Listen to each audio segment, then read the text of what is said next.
مذہبی، لیکن اس ویڈیو کے اندر ہم صرف ان کی تعلیمی اور سیاسی خدمات کا جائزہ لیں گے، اور یہی کوشچن عام طور پر آپ کے یونیورسٹی کے پیپر کے اندر پوچھا جاتا ہے۔ تو سب سے پہلے بات کرتے ہیں تعلیمی خدمات کی۔ تو ڈیئر اسٹوڈنٹ، یہاں آپ ہیڈنگ دے لیں گے کہ سر سید احمد خان کی تعلیمی خدمات۔ تو سر سید احمد خان نے مسلمانوں کے اندر شعور بیدار کرنے کے لیے اس بات پر زور دیا کہ مسلمان تعلیم کے میدان میں آگے آئیں۔ یہ وہ دور تھا جب مسلمان تعلیمی لحاظ سے بہت پسماندہ تھے، اور تعلیمی لحاظ سے پسماندہ ہونے کی وجہ سے وہ زندگی کے دیگر شعبوں میں بھی بہت پیچھے رہ گئے تھے۔ تو سر سید احمد خان نے اس بات کو شدت سے محسوس کیا کہ مسلمان تعلیمی میدان کے اندر آگے آئیں اور اپنی حیثیت کو بحیثیت قوم ہندوستان کے اندر منوائیں۔ تو اس وقت صورتحال یہ تھی کہ بر صغیر کے اندر مسلمان انگریزوں کے قائم کردہ اداروں کے اندر اپنے بچوں کو تعلیم حاصل کرنے کے لیے نہیں بھیجتے تھے، کیونکہ وہ سیکولر قسم کے ادارے تھے۔ ایک طرف تو مسلمان انگریزوں سے بے حد نفرت کرتے تھے، اور دوسری طرف وہ اپنے بچوں کو ان کے قائم کردہ تعلیمی اداروں میں بھیجنا بھی گناہ سمجھتے تھے۔ اس ساری صورتحال کے اندر سر سید احمد خان نے اپنا کردار ادا کیا، اور مسلمانوں کے اندر تعلیم کو فروغ دینے کے لیے انہوں نے محسوس کیا کہ بر صغیر کے اندر ایسے ادارے قائم کیے جائیں جن کا نظام مسلمان ہی چلاتے ہوں یا مقامی باشندوں کے حوالے اس کا نظام ہو۔ تو اس سلسلے میں بر صغیر کے اندر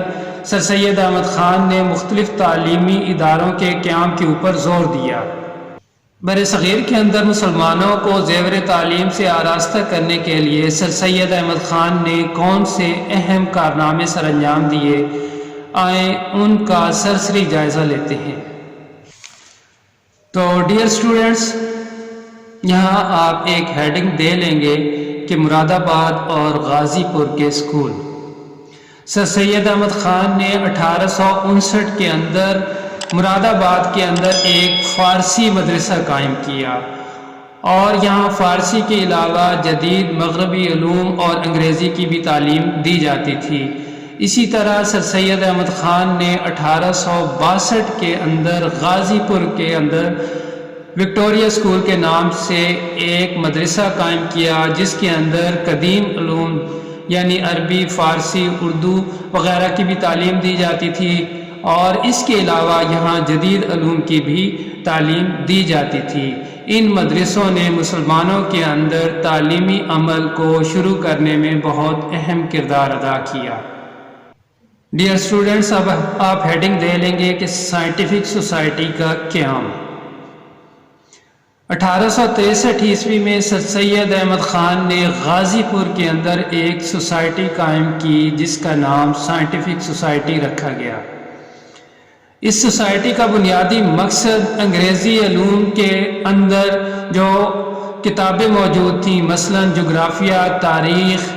معاشیات،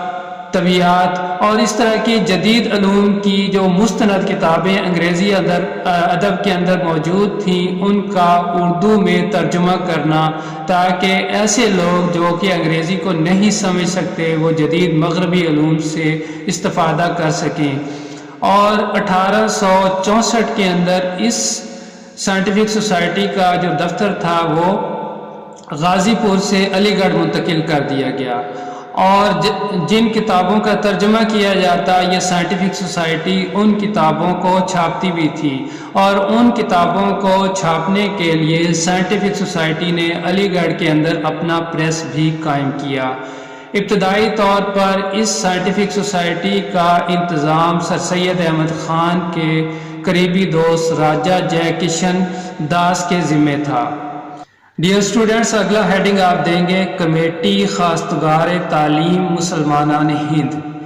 یہ کمیٹی سر سید احمد خان نے 1870 میں قائم کی، اور اس کمیٹی کا مقصد تھا کہ بر صغیر کے اندر پتہ چلانا کہ مسلمان تعلیم کے میدان میں کیوں پیچھے رہ گئے ہیں۔ تو اس کمیٹی نے مختلف لوگوں سے آراء لی اور سروے کیے، اور لوگوں سے جاننے کی کوشش کی کہ مسلمان مسلمانوں کے بچے ان تعلیمی اداروں میں تعلیم حاصل کرنے کیوں نہیں جاتے؟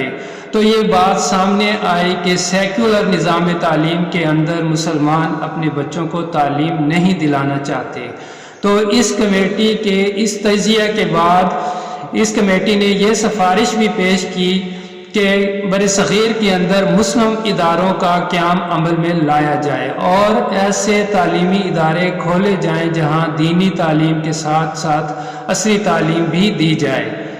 ڈیئر اسٹوڈنٹس، اس کے بعد آپ ہیڈنگ دیں گے MAO ہائی اسکول کا قیام۔ سر سید احمد خان نے انگلستان کا دورہ کیا اور وہاں کے تعلیمی نظام کو انہوں نے اچھی طرح پرکھا اور وہاں کے تعلیمی نظام کا مطالعہ کیا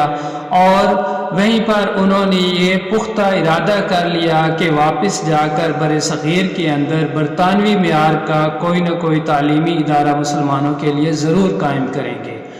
تو لہٰذا آپ کی کوششوں سے علی گڑھ کے اندر ایک اسکول قائم کیا گیا جس کو MAO ہائی اسکول یعنی Mohammedan Anglo oriental high school کا نام دیا گیا۔ 1876 کے اندر جب سر سید احمد خان اپنی ملازمت سے فارغ ہوئے تو اس کا انتظام آپ نے خود سنبھال لیا۔ پھر 1877 کے اندر اس اسکول کو کالج کا درجہ دے دیا گیا اور اس کے اندر مشہور و معروف یورپی اساتذہ کو بھی متعین کیا گیا، جس کے اندر تھیوڈور بیک، پروفیسر آرنلڈ اور آرچ بولڈ جیسے معروف یورپی اساتذہ کو متعین کیا گیا۔ یہ ادارہ انگریزی علوم کے ساتھ ساتھ اسلامی علوم کی بھی تعلیم دیتا تھا اور اس ادارے کے اندر جدید اور جدید علوم کے علیحدہ علیحدہ شعبہ جات قائم تھے، لیکن وقت گزرنے کے ساتھ ساتھ جدید علوم کا شعبہ ترقی کرتا گیا اور اس ادارے نے بر صغیر کے مسلمانوں کے شعور کو اجاگر کرنے میں بہت اہم کردار ادا کیا اور آپ کی وفات کے بعد 1920 کے اندر اس کالج کو یونیورسٹی کا درجہ دے دیا گیا اور اس یونیورسٹی نے بر صغیر کے مسلمانوں کے اندر سیاسی ملی شعور پیدا کرنے میں بہت اہم کردار ادا کیا۔ تحریک پاکستان سے لے کر تخریق پاکستان تک مسلمانوں کے نظریات کے اندر نمایاں تبدیلی لانے میں اس یونیورسٹی کا بہت بڑا کردار رہا۔ جی ڈیئر اسٹوڈنٹس، اس کے بعد آپ ہیڈنگ دیں گے محمڈن ایجوکیشنل کانفرنس۔ سر سید احمد خان نے تعلیمی ادارے قائم کرنے کے علاوہ اشاعت تعلیم کے لیے ایک کمیٹی قائم کی جو کہ 1886 میں قائم کی گئی اور اس کے اجلاس مختلف شہروں کے اندر منعقد ہوتے تھے اور اس کا مقصد تھا کہ مسلمانوں کے تعلیمی ادارے بر صغیر کے اندر قائم کیے جائیں اور اسی محمڈن ایجوکیشنل کانفرنس کے زیر نگرانی کئی تعلیمی ادارے بر صغیر کے اندر قائم کیے گئے، جن میں خاص طور پر مسلم یونیورسٹی علی گڑھ، عثمانیہ یونیورسٹی حیدرآباد دکن، اسلامیہ کالج پشاور اور اسلامیہ کالج لاہور خاص طور پر قابل ذکر ہے۔ اور بعد میں اس تنظیم نے مسلمانوں کے سیاسی مسائل کے اوپر بھی غور کرنا شروع کر دیا، یہاں تک کہ 1906 میں اس تنظیم کے 20ویں سالانہ اجلاس میں جو کہ ڈھاکہ کے اندر منعقد ہوا، اسی کے اندر مسلم لیگ کا قیام عمل میں لایا گیا۔ تو اس تنظیم نے بر صغیر کے مسلمانوں کی بیداری میں بہت اہم کردار ادا کیا۔ جی ڈیئر اسٹوڈنٹس، اب آپ ہیڈنگ دیں گے رسالہ تہذیب الاخلاق کا اجرا۔ 1870 میں سر سید احمد خان نے ایک رسالہ جاری کیا جس کا نام تھا تہذیب الاخلاق، اور اس کے اندر مختلف 9 قسم کے مضامین چھپا کرتے تھے، جس میں ادبی، سماجی، تہذیبی، معاشرتی اور مذہبی قسم کے مضامین تھے۔ اور اس رسالہ نے اردو ادب کے اندر ایک نئے رجحان کو پروان چڑھایا۔ اس کا انداز تحریر سادہ اور سلیس تھا، اور اس رسالہ کے اندر نواب محسن الملک، نواب وقار الملک، مولانا الطاف حسین حالی، شبلی نعمانی اور ڈپٹی نذیر احمد جیسے اہل علم اپنے اپنے خیالات کا اظہار کیا کرتے تھے،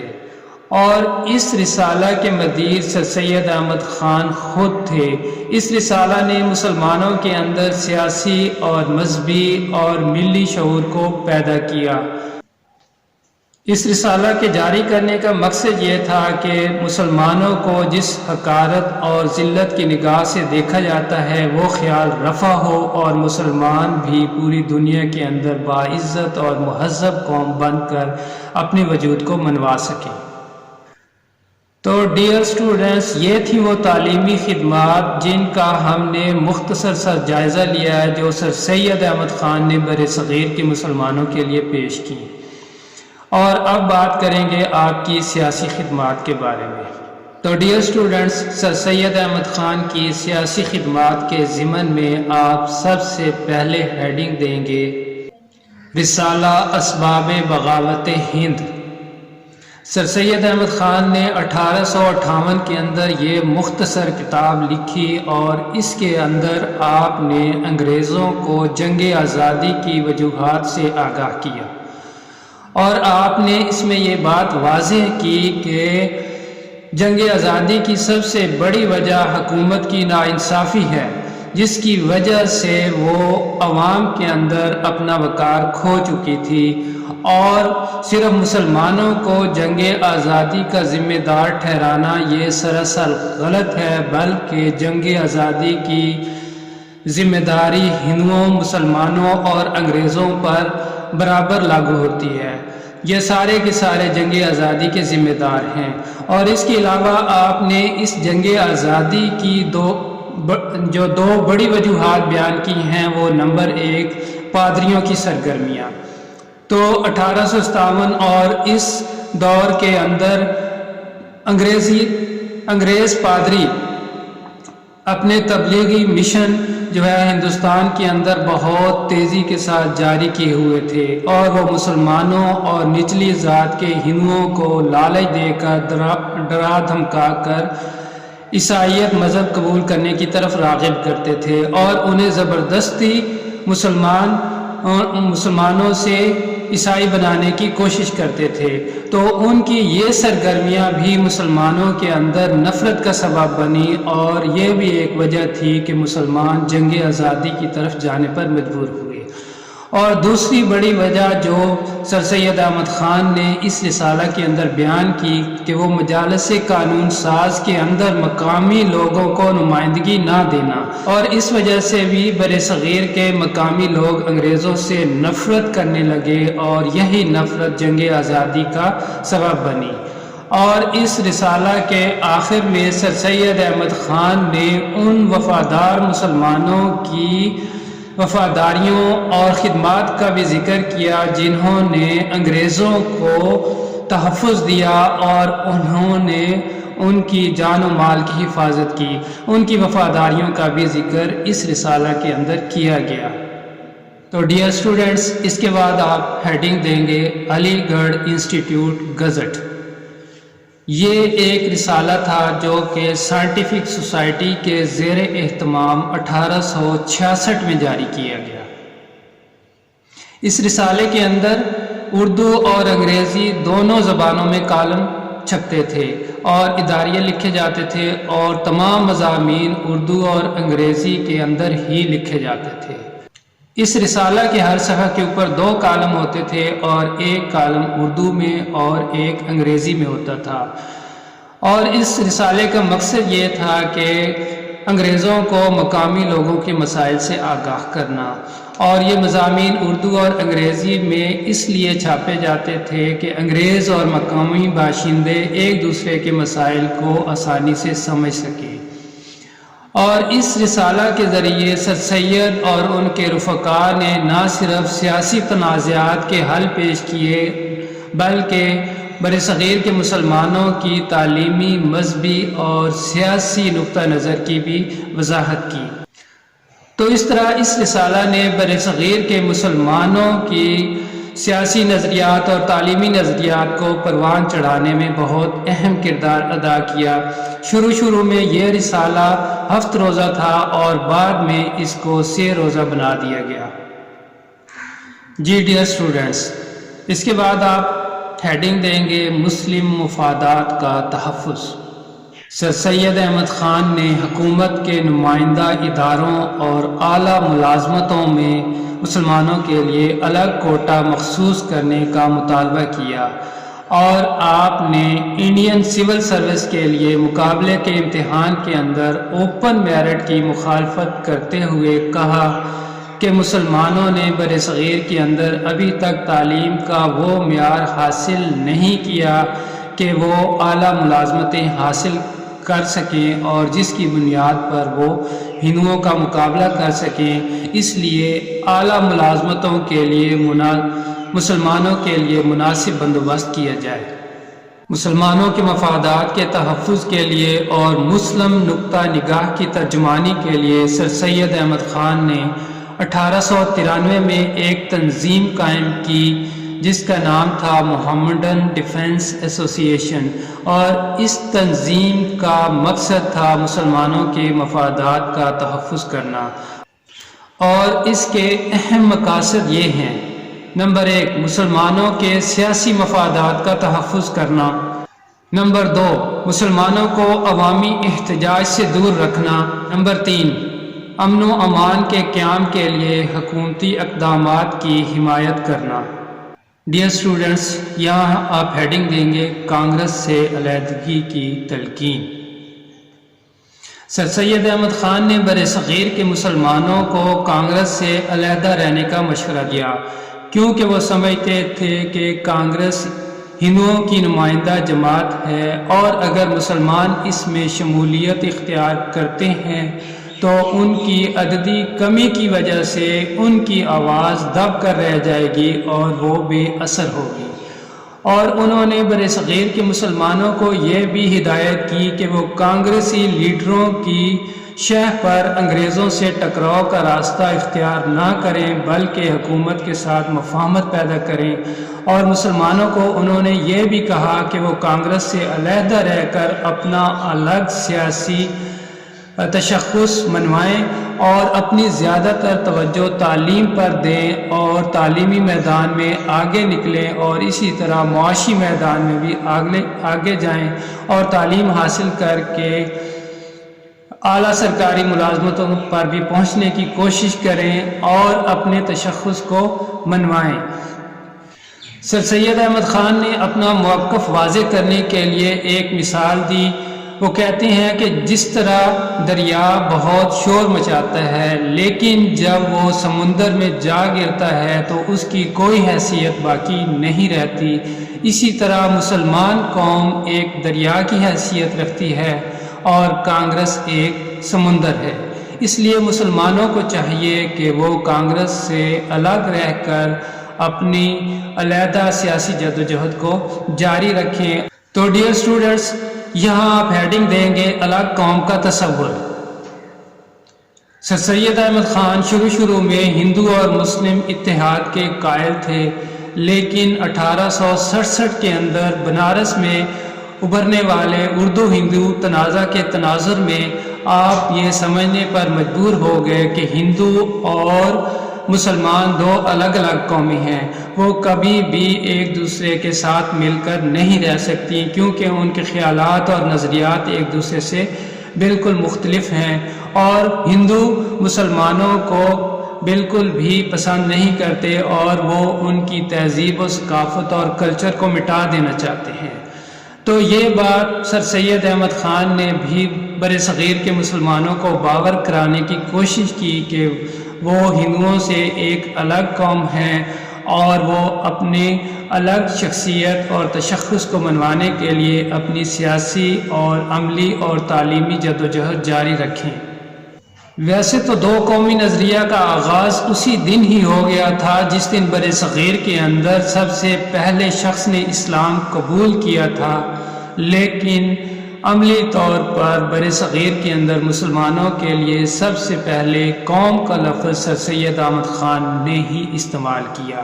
گویا کہ ہم کہہ سکتے ہیں کہ برصغیر کے اندر مسلمانوں کے لیے الگ قوم کا نظریہ سر سید احمد خان نے ہی تجویز کیا۔ جی ڈیئر اسٹوڈنٹس، اب یہاں آپ ہیڈنگ دیں گے جداگانہ انتخابات کا مطالبہ۔ سر سید احمد خان نے برصغیر کے اندر مسلمانوں کے لیے جداگانہ انتخاب کا مطالبہ کیا اور انہوں نے موقف اختیار کیا کہ برصغیر کے اندر مختلف نسلوں، مذہبوں اور ذات اور برادری کے